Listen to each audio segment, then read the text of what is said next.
que as personagens de Clarice têm uma característica muito especial, elas se parecem muito com a própria Clarice, né?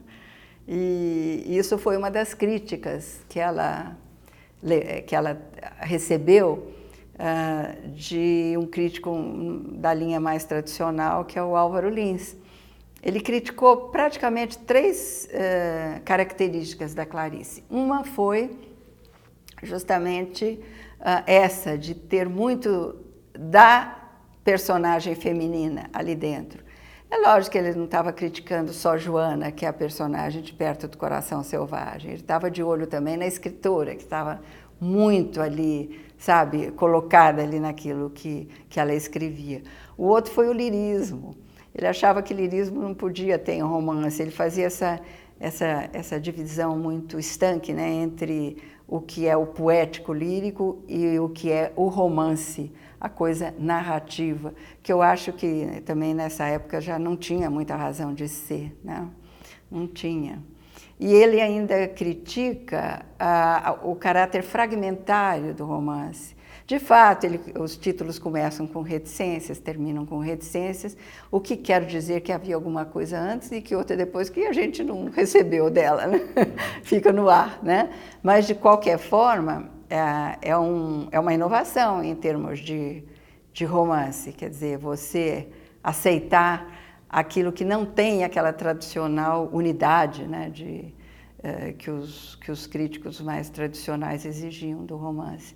Mas foi um sucesso o romance e logo em seguida, logo depois, tem uma crítica no próprio mês de dezembro, que é uma resenha muito simples, mas depois vem resenhas mais substanciosas, como, por exemplo, do Sérgio Milliet e do Antônio Cândido.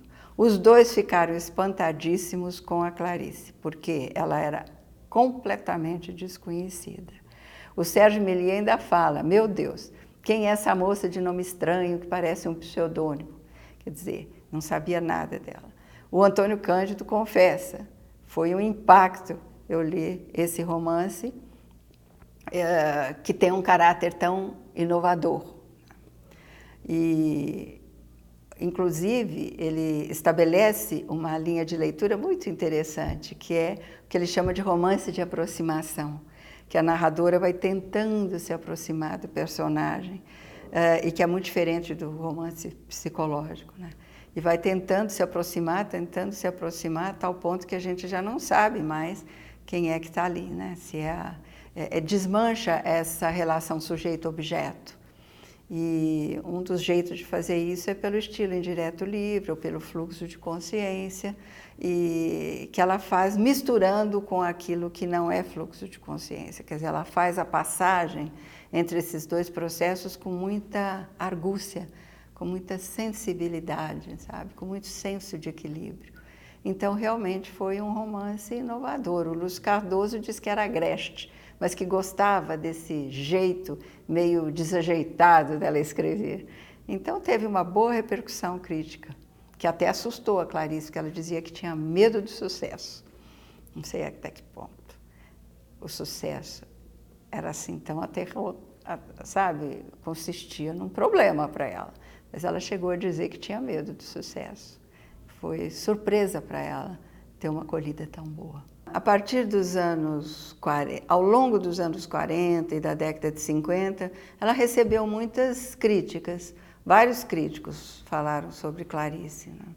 E eu me lembro que, em 1965, o professor de filosofia, Benedito Nunes, escreveu o primeiro texto sobre a literatura da Clarice, que foi O Mundo de Clarice Lispector, publicado lá no norte, em Manaus. Um livro que não teve muita repercussão, e essa leitura dele só seria mais assim, divulgada entre os estudiosos e os admiradores de Clarice, com a publicação da Perspectiva, em que ele insere alguns artigos sobre a Clarice, além de outros sobre João Cabral e o Guimarães Rosa. E esses textos todos, depois, ele reúne num livro publicado pela Kiron, que se chama Clarice Lispector, uma leitura, né, de Clarice Lispector. Era um livro muito pequenininho, quadradinho, que ficou conhecidíssimo no meio dos estudiosos de Clarice. E depois, esses textos, ele vai incluir num outro livro, já com mais 2 textos que ele havia publicado em revistas, que eram sobre A Hora da Estrela, O Sopro de Vida. E esse último ganha o título de Clarice Lispector, O Drama da Linguagem. Ele tinha uma visão filosófica de Clarice e colaborou muito para se entender melhor Clarice. Era um leitor, sabe, de Heidegger, era um leitor de vários escritores, né, sobretudo alemães, da filosofia alemã. E ele tinha no começo fez uma leitura de cunho mais existencialista, depois ele disse que não era bem assim e, de certa forma, relativizou essa primeira visão dele. Mas foi uma contribuição fundamental, porque ele acompanhou a Clarice a partir de 65. E ele diz o seguinte, que ele foi fisgado pela Paixão segundo GH, que havia saído no ano anterior, em 1964, quando ela publica A Paixão segundo GH e o livro de contos e crônicas A Legião Estrangeira. Então, embora ele conhecesse os Laços de Família, que são anteriores e até Perto do Coração e os outros romances dos anos 1940, ele diz que foi A Paixão segundo GH que realmente deu esse impulso, né, para que ele então se entusiasmasse em ler mais profissionalmente os textos dela.